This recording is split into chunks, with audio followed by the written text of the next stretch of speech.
محبت نہ کرے۔ دنیا کو آخرت پر ترجیح دینے والے۔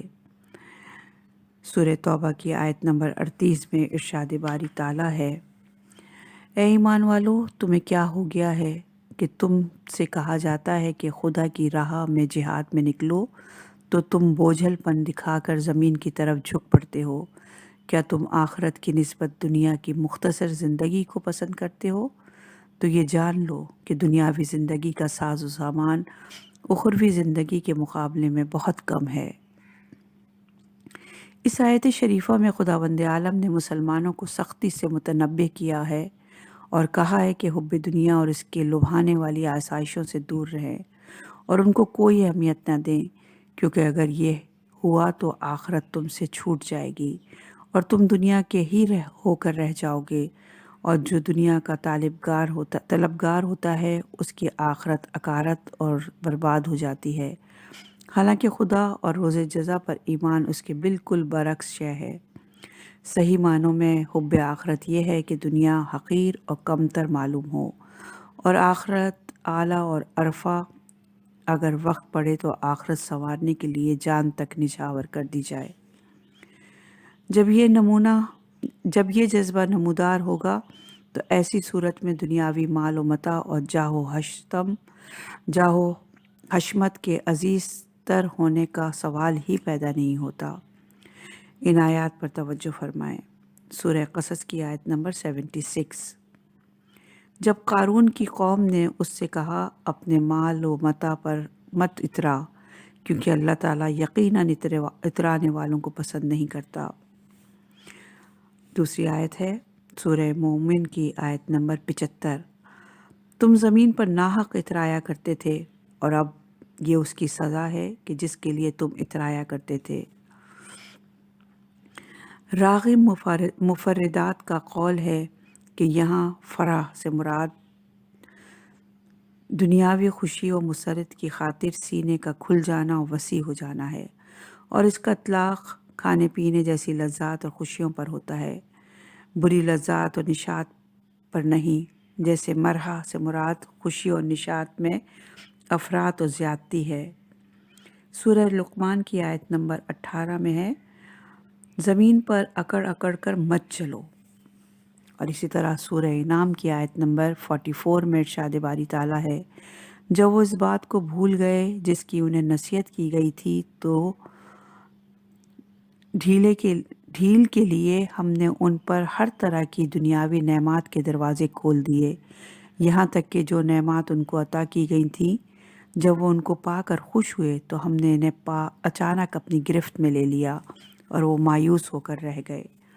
اسی طرح سورہ آل عمران کی آیت نمبر 188 میں ارشاد باری تعالیٰ ہے، اے رسول، تم ان لوگوں کو خیال بھی نہ لانا جو اپنی کارستانیوں پر اتراتے ہیں اور عمل خاک نہیں مگر تعریف کے طالب ہیں، پس تم اس بات کا ہرگز خیال نہ کرنا کہ انہیں عذاب سے خلاصی ملے گی، بلکہ ان کے لیے دردناک عذاب ہے۔ اس آیت میں کفار و منافقین کی دو صفات مذکور ہیں، اس پر ان کے لیے عذاب کا وعدہ کیا گیا ہے۔ اب ہر مسلمان کا فرض اولین ہے کہ ان صفات سے اجتناب کرے۔ پہلی صفت یہ ہے کہ کسی امر کے انجام دہی پر اترایا جائے، چاہے وہ مستحسن فعل ہو یا قبیح فعل۔ شرط یہ ہے کہ اس کے پس پردہ دنیاوی غرض و غایت پوشیدہ ہو۔ دوسری صفت یہ ہے کہ کسی ایسے امر پر یا صفت کو پسند کرے جو اس میں دانہ برابر بھی نہ ہو، لیکن اس کے باوجود اس کے لیے توصیف و تعریف کا خواست گر ہو۔ شیخ تبریسی کا جمع المجمع میں ارشاد ہے کہ یہ آیت اس شخص پر دلالت کرتی ہے جو عمل صالح کو بجا لائے اور پھر اس پر اترائے، یا پھر اس امر کے دل میں خواہش رکھے کہ لوگ زہد و عبادت و تقوی جیسی صفات پر اس کے لیے تعریفوں کے پل باندھ دیں، حالانکہ عملی طور پر وہ ان اعمال سے بالکل خالی ہو۔ تفسیر مختینات الدار میں مذکور ہے کہ اس آیت میں اسم موصول الذین عام ہے۔ ہر وہ شخص اس آیت کا مصداق ہو سکتا ہے جو صالح امور بجا لاتا ہو اور پھر ان پر اتراتا ہو۔ اور وہ اس بات کا خواستگر ہوتا ہے کہ لوگ اس کے ان فضائل و خصائص کی تعریف کریں جو اس میں سرے سے موجود ہی نہیں ہے۔ فخر الدین رازی تفسیر کبیر میں لکھتے ہیں، اس آیت کا باعث نزول یہ امر ہے کہ یہودی توریت میں تحریف کیا کرتے تھے اور غلط تفسیر سے لوگوں کو گمراہی کے دلدل میں پھنساتے رہتے تھے۔ وہ اپنی اس گھناؤنی حرکت پر نہ صرف خوش ہوتے تھے بلکہ اس امر میں بھی خواہ ہوتے تھے کہ ان کی سطحی دینداری، صداقت اور بلند کرداری کی تعریف کی جائے۔ رازی آگے فرماتے ہیں کہ اگر منصف مزاجی سے کام لیا جائے تو یہ امر پائے ثبوت کو پہنچتا ہے کہ لوگوں کی اکثریت اسی مزاج کی حامل ہے، کیونکہ افراد کی اکثریت طرح طرح کے حیلے بہانوں سے حصول دنیا کی سعی کرتی ہے۔ جب ان کا مقصد برابری ہو جاتا ہے تو اس امر پر خوش ہوتی ہے اور چاہتے ہیں کہ ان کی پاک دامانی، صداقت اور دینداری کی تعریف کی جائے۔ محقق اردبیلی اپنی کتاب زہدۃ البیان میں ارشاد فرماتے ہیں، کوئی بعید نہیں کہ یہ آیت مبارکہ کسی شخص کے اس فعل کی توصیف کی حرمت پر دلالت کرتی ہو جو اس نے انجام دیا ہو یا نہ دیا ہو، بلکہ دونوں صورتوں میں شادمانی اور خوشی کی حرمت بیان کی گئی ہے۔ چونکہ آیت عام ہے، اس میں کسی خاص امر کی طرف اشارہ مقصود نہیں ہے، اس لیے انجام دیے ہوئے امر پر اترانا محرمات میں شامل ہے۔ یہ حدیث زہدۃ البیان باب زکوٰۃ صفحہ نمبر 207 میں موجود ہے۔ احادیث میں اطراحت آمیز مسرت و شادمانی کو ممنوع قرار دیا گیا ہے، جبکہ آیت مبارکہ کا اشارہ بھی اسی طرف ہے جیسا کہ پیغمبر اکرم صلی اللہ علیہ وآلہ وسلم کا ارشاد ہے، مدح و ثنا کرنے والوں کے منہ میں خاک ڈالو، یعنی ان کی حوصلہ شکنی کرو۔ عدت الدائی میں مروی ہے کہ اترانا مہلک چیزوں میں سے ایک ہے۔ پیغمبر اکرم صلی اللہ علیہ وآلہ وسلم نے فرمایا، 3 چیزیں انسانی ہلاکت کا موجب ہیں۔ نمبر 1 بخل کی تقلید، نمبر 2 حوث کی مطابعت، نمبر 3 اپنے آپ پر اترانا۔ اترانا انسانی اعمال کو ضائع کر دیتا ہے۔ اپنے عمل صالح پر خوشی اور خود کو عیوب اور نقوص سے بری جاننا ہی عجب ہے یا اطراحت ہے جو انسانی ہلاکت کا موجب ہے، لیکن عمل صالح پر یہ خوشی اس طرح کی ہو کہ بارگاہ ایزدی میں عز و نیاز کا اظہار ہو اور اس کی عنایت و توفیق میں زیادتی کی خواستگاری اور احسان مندی ہو، اور اس عنایت و توفیق میں زیادتی کی خواستگاری ہو، تو یہ جائز اور صالح عمل ہے۔ امیر المومنین علیہ السلام کا فرمان ہے، مومن وہ ہے جو اپنے عمل صالح پر شادماں اور خوش اور برے اور قبیح فعل پر رنجیدہ ہو۔ محقق اردبیلی کا ارشاد ہے کہ غزالی نے ایک ایسی روایت نقل کی ہے کہ اگر وہ صحیح ہے تو ہم سب ہلاکت میں ہیں۔ وہ روایت یہ ہے کہ کسی شخص کی جناب رسول خدا صلی اللہ علیہ وآلہ وسلم کی موجودگی میں مدح و توصیف کی گئی۔ آپ صلی اللہ علیہ وآلہ وسلم نے فرمایا، اگر وہ شخص تمہاری اس مدح و توصیف پر راضی ہو تو وہ اہل جہنم میں سے ہے۔ محقق اس حدیث کی صحت کے ثبوت کے لیے ان آیت شریفہ کا حوالہ دیتے ہیں، خدا کن لوگوں کو پسند نہیں کرتا۔ سورہ الحدید کی آیت نمبر 22 اور 23 میں ارشاد باری تعالیٰ ہے، جتنی مصیبتیں روئے زمین پر اور خود تم لوگوں پر نازل ہوتی ہیں قبل اس کے کہ ہم انہیں پسند کریں، کتاب یعنی لوح محفوظ میں درج ہیں۔ بے شک یہ کام خدا پر آسان ہے تاکہ جب کوئی چیز تم سے جاتی رہے تو تم اس کا رنج نہ کرو، اور جب کوئی چیز خدا تم کو عطا کرے تو اس پر اترایا نہ کرو، اور خدا اترانے والوں کو پسند نہیں کرتا۔ غرور و تکبر کی مظہر خوشی کی حرمت۔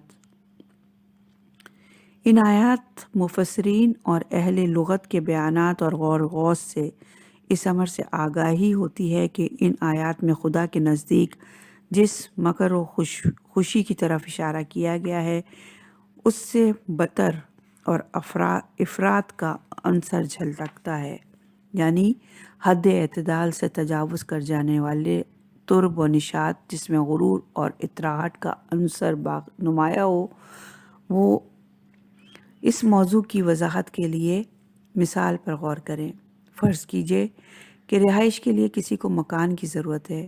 اب اگر کوشش کے باوجود بھی مطلوبہ مکان حاصل کر پاتا ہے تو اس کی یہ رہائش عارضی ہوگی اور ہر ماہ ایک مقدار رقم کرائے کے لیے ادا کرنا ہوگی، لیکن اس کے باوجود وہ خوش و خرم ہے کہ اس کو کم از کم ایک عارضی ٹھکانہ تو میسر آ گیا۔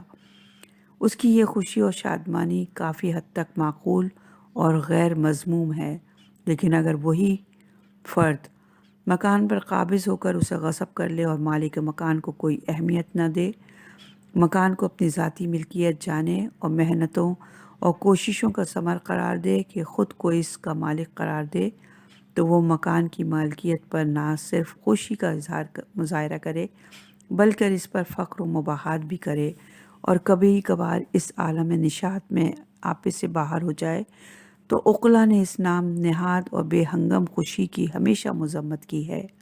اب اس مثال کے بعد یہ کہنا معقول ہوگا کہ اگر کسی کو مال جیسی نعمت میسر آ جائے اور وہ اس کو خدا وند کریم کی جانب عطیہ گردانے اور اس پر یقین کامل رکھے تو اس کا مالک حقیقی خدا ہے اور اسے اس ربانی عطیہ سے کچھ حقوق ادا کرنے ہیں، نیز یہ کہ یہ مال عارضی ہے اور قبل از موت یا بعد از موت چھین لیا جائے گا، اور وہ اس امر پر راضی ہو کہ یہ فانی اور عارضی مال اس کی چند روزہ ضروریات پوری کر سکتا ہے، تو یقیناً ترب و نشاط کی یہ حد اگر پروردگار عالم کے شکر اور عاجز اور انکسار اور تواضع کے ساتھ شروع ہو تو قابل قبول اور احکام الہی کے مطابق ہوگی، جیسا کہ قرآن مجید میں ارشاد ہے سورہ یونس کی آیت نمبر 58 میں، اے رسول صلی اللہ علیہ وآلہ وسلم تم کہہ دو کہ یہ قرآن خدا کے فضل اور اس کی رحمت کا نتیجہ ہے، تو ان لوگوں کو اس پر خوش ہونا چاہیے۔ یہاں فضل خدا سے دنیاوی اور اخروی نعمات مراد ہیں۔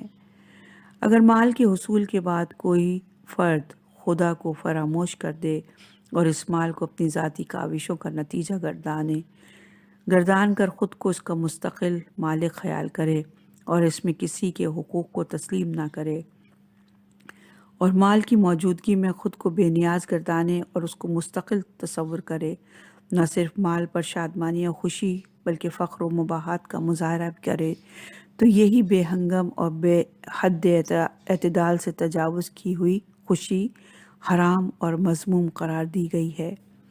حب دنیا سے مراد شدید اور دائمی دنیاوی محبت ہے۔ فی الوقت یہی موضوع زیر بحث ہے۔ ہم اس کی شرعی حرمت کے ثبوت کے لیے قرآن مجید سے چند آیات نقل کرتے ہیں جو آپ کے گوش گزار کر رہے ہیں۔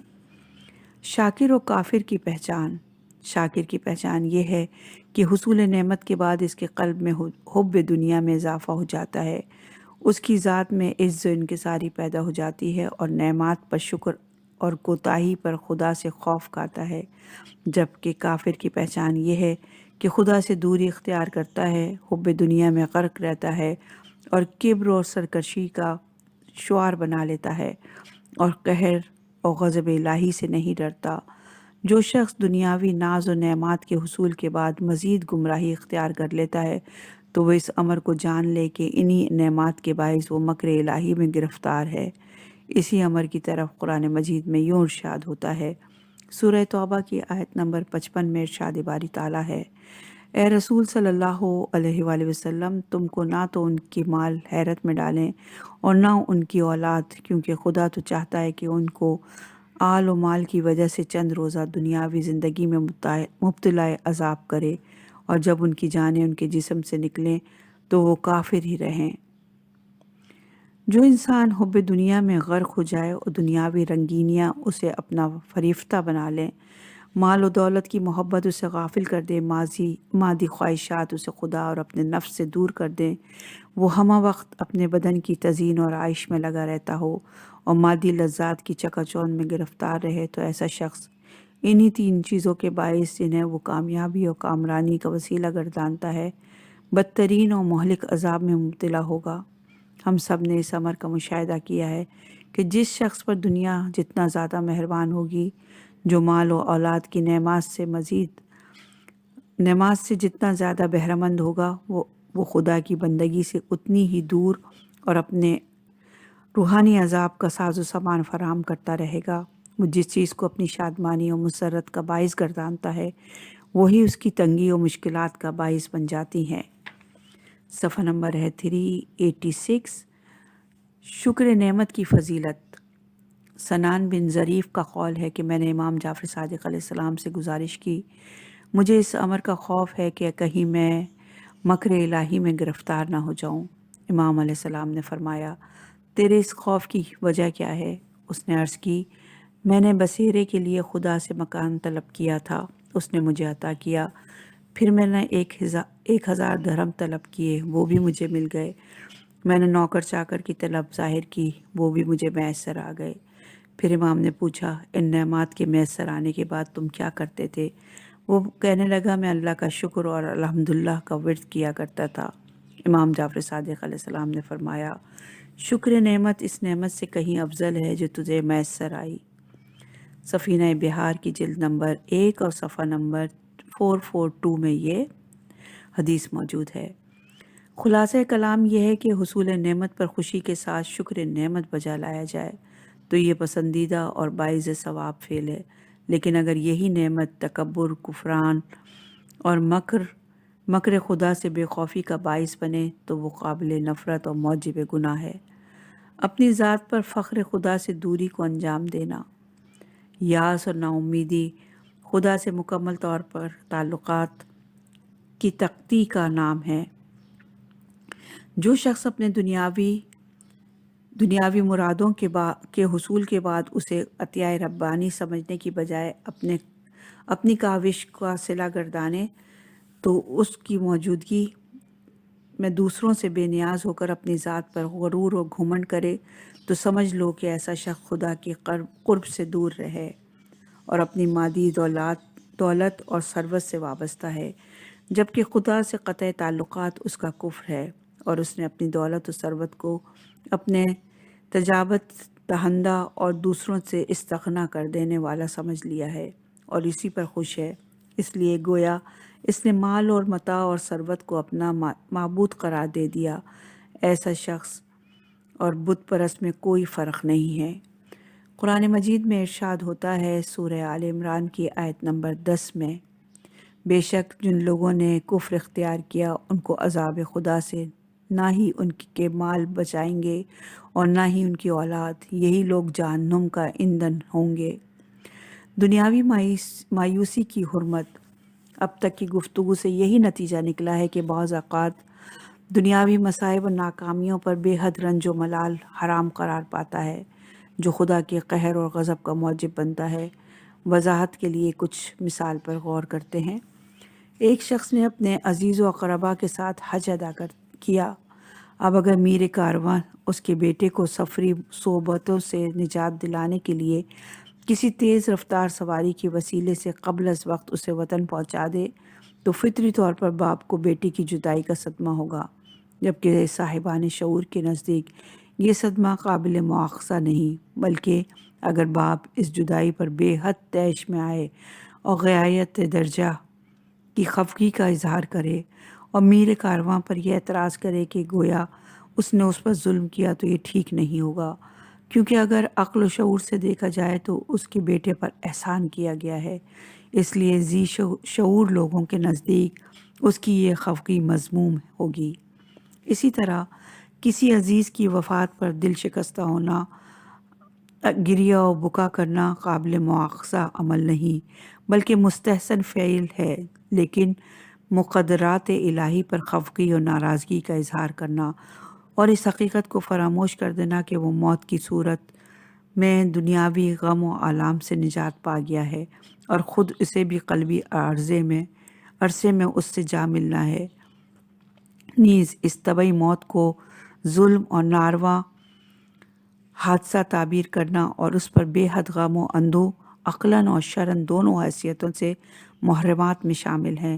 چنانچہ قرآن کریم کی آیت میں اس بات کی طرف اشارہ ملتا ہے، سورہ حدید کی آیت نمبر 23 میں، تاکہ جب کوئی چیز تم سے جاتی رہے تو اس کا رنج و غم نہ کرو۔ بیازوی اس آیت کی تفسیر میں تحریر فرماتے ہیں، اس سے یہ مراد ہے کہ کسی کا اس غم و اندوہ کو قلب سے نکال دینا جو امر الہی کی تسلیم و رضا میں مانے ہو۔ راغب کا قول ہے کہ حزن و ملال دونوں ساتھ ساتھ ہیں، کبھی کبھی ان دونوں پر کف افسوس ملنا پڑتا ہے۔ اب اس امر پر غور کریں کہ قلب انسانی انتقام کے لیے تڑپتا ہے۔ اگر یہ انتقام اپنے سے کمزور تر کے لیے ہو تو پھیل کر غصہ بن جاتا ہے، اور اگر خود سے قوی و طاقتور کے لیے ہے تو سمٹ کر حزن میں بدل جاتا ہے۔ یہی وجہ ہے کہ جب ابن عباس سے حزن و غضب کے معنی دریافت کیے گئے تو اس نے عرض کی کہ دونوں کی اساس ایک ہے، جبکہ الفاظ مختلف ہیں۔ یہ فروکشی سے جھگڑتا ہے تو جو اس سے قوی طاقتور ہو اس سے اس کا حزن ظاہر ہوگا، جبکہ اپنے سے کمزور تر کے لیے وہ غصہ و غضب کا اظہار کرے گا۔